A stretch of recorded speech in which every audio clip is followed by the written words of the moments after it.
I am truly, truly, truly, truly feeling blessed right now. And truly, let me say truly like 5 times. Just so feel like life is for me. Like things are working out. And like just being in this moment, clearing out any negative energy, any hateful, hurtful, harmful energy. So on Monday, I did my Monday News Live, and I did the entire thing without my microphone on. And when I got done, I was like, crap, I don't have my microphone on. And, you can choose how you want to respond, right? You can choose what you want to think. And I was like, crap, shit. But then as I was sitting there thinking about the things that I had shared on Monday during that live, I was like, wow, I'm really thankful that my microphone wasn't on, because some of the stuff that I shared, I look back at and I go, thank goodness I didn't actually share that. Like, that did not get recorded, and that's a good thing, because I shouldn't have shared some of the stuff I shared. Or it's my stuff to share. It's just I'm thankful that my microphone wasn't on, so that that information didn't get shared digitally, publicly. So that was interesting. That was kind of a lesson learned for me. Like, I need to be more careful with what I share. I still need to be authentic, but I don't need to overshare. So today I got up, and it's Compassionate Friday, and stuff's going on, and which is cool. But I just island time, right? Just island time, just whatever. I knew what I was going to talk about today, and once again, it's a trigger warning. Domestic violence is my topic today for Compassionate Fridays. And I am a survivor of domestic abuse and domestic violence. I'm a victim first, a survivor second, and now I thrive. I'm a warrior. I have that personal experience. But I think earlier this morning, I might have shared too much. And I sat there for a moment doing my live, and I thought to myself, man, I think I shared too much again, like I did on Monday, like I'm doing right now. And I looked down and saw that my microphone wasn't on.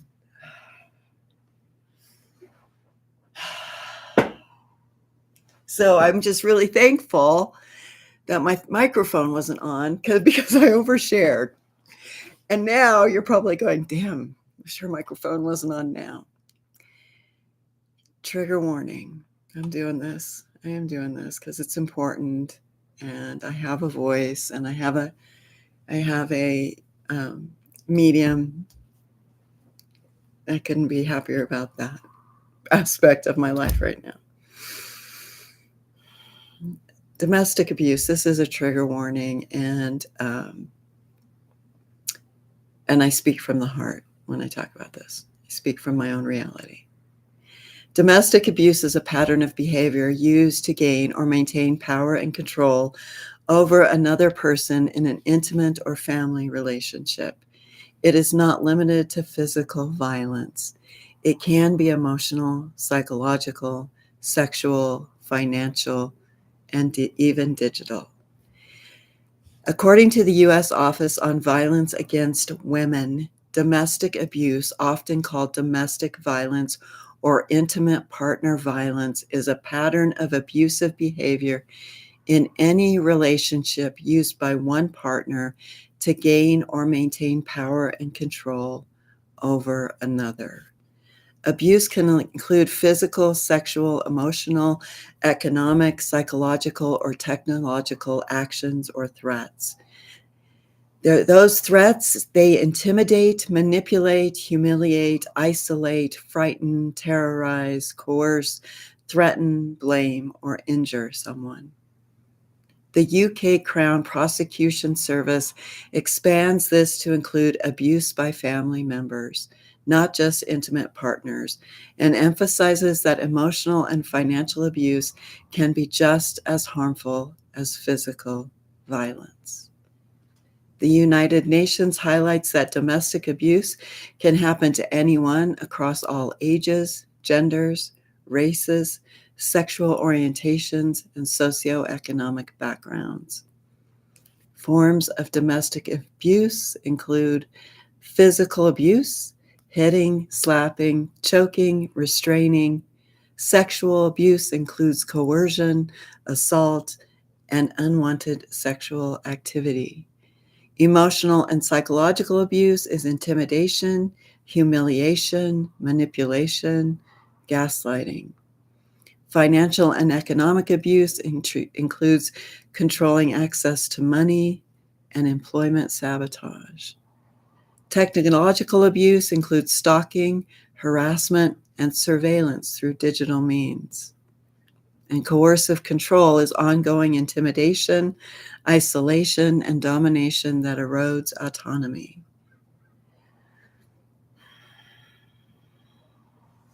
That's a lot to take in.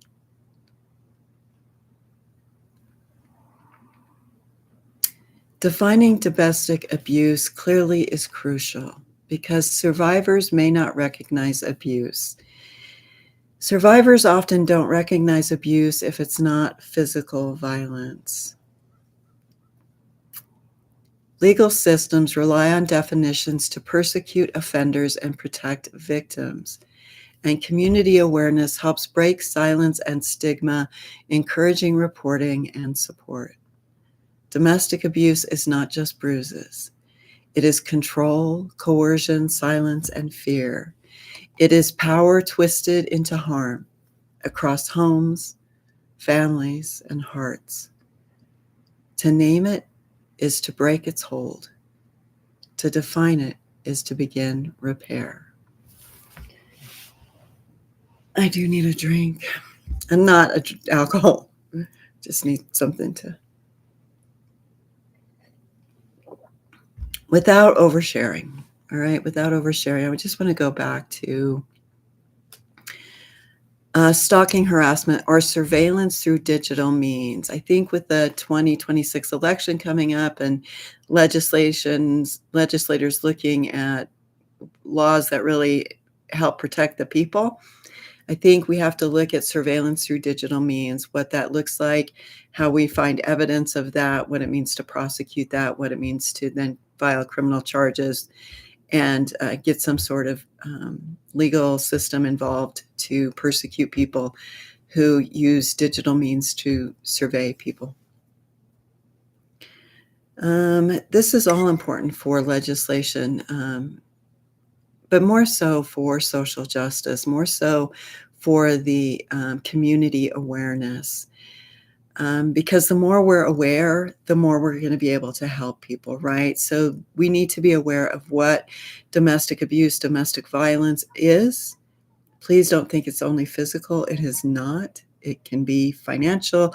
It can be psychological. It can be social shaming. Those are all forms of violence and abuse. So the more we know as a community, the more we can help others. So that's this mission, is to help spread awareness about what domestic abuse is, what it looks like. Domestic abuse is not abstract. It's a national, regional, and local.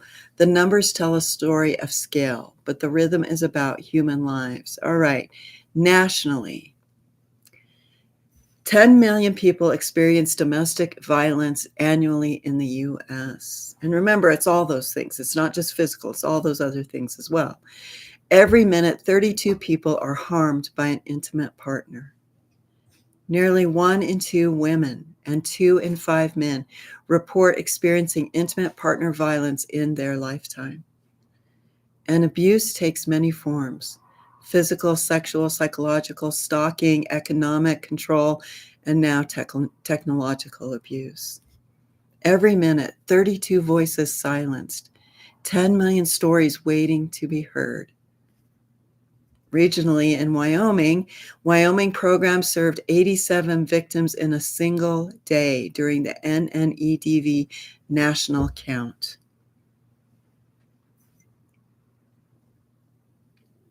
"70 adults and children found refuge in shelters or transitional housing.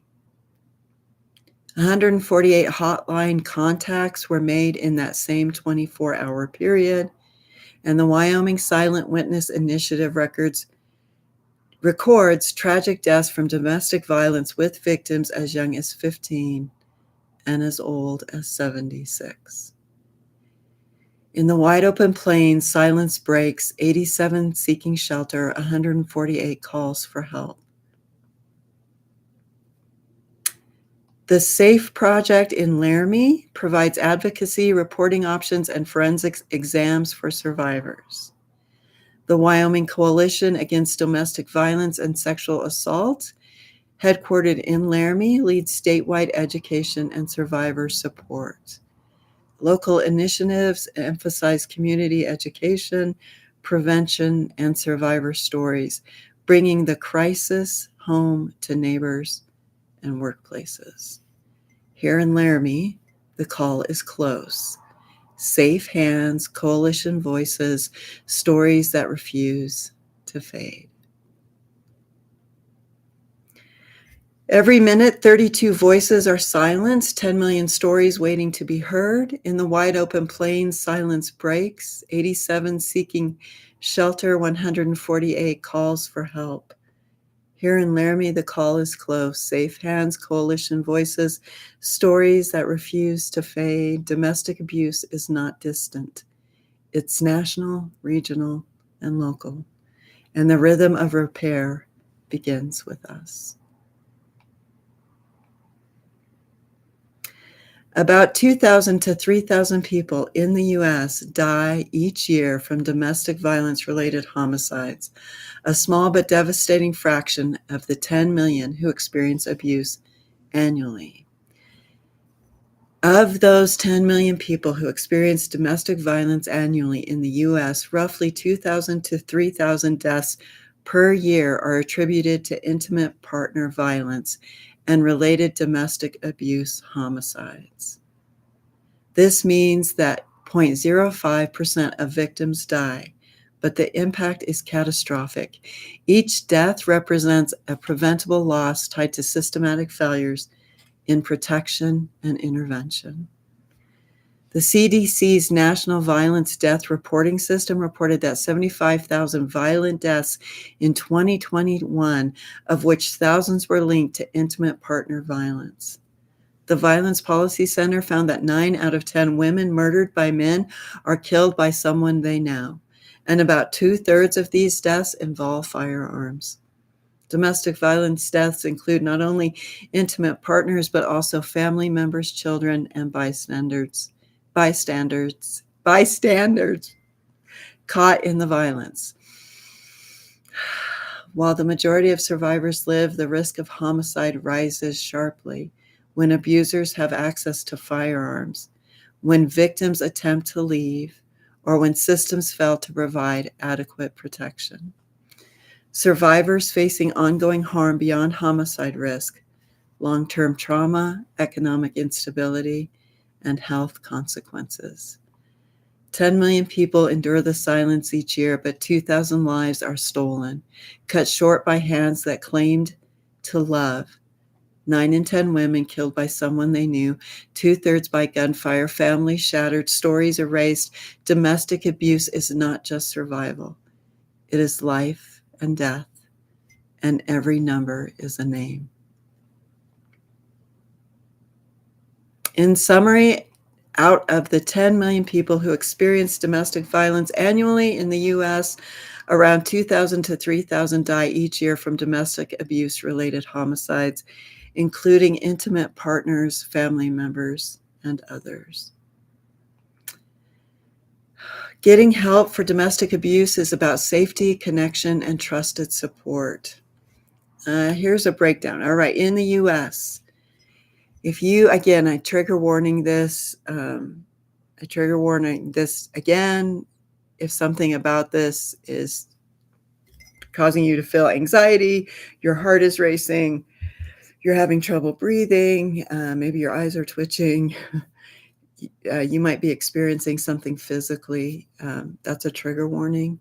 If you feel like you or someone you know is experiencing domestic abuse and that their life might be in trouble, that they might be physically harmed, please be ready to reach out. So the National Domestic Violence Hotline, call 1-800-799-7233 or text START to 88788. Available 24/7, confidential with trained advocates.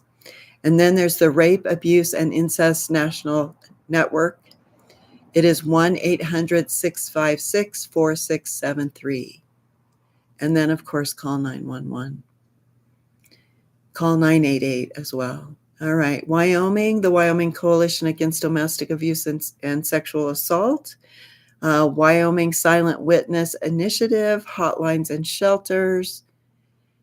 And the SAFE Project, these other ones I reached out to. If you know someone, again, do not be silent if you're in an abusive situation. And do not feel shame. You're not alone. There are lots of people who have survived, and we can help. We can offer support. Help is not far. A call, a text, a hand extended. National voices, state coalitions, local shelters. Safe Hands in Laramie, coalition strengths across Wyoming, hotlines, voices across the nation. Domestic abuse thrives in silence, but help begins with the connection. I'm a survivor. First, I was a victim, then I was a survivor, and now I thrive. And you can too. Thanks for watching. Stay tuned next week, Tuesday. I'm going to keep talking about social and restorative justice in the workplace. I appreciate all of you. Very grateful. Thank you.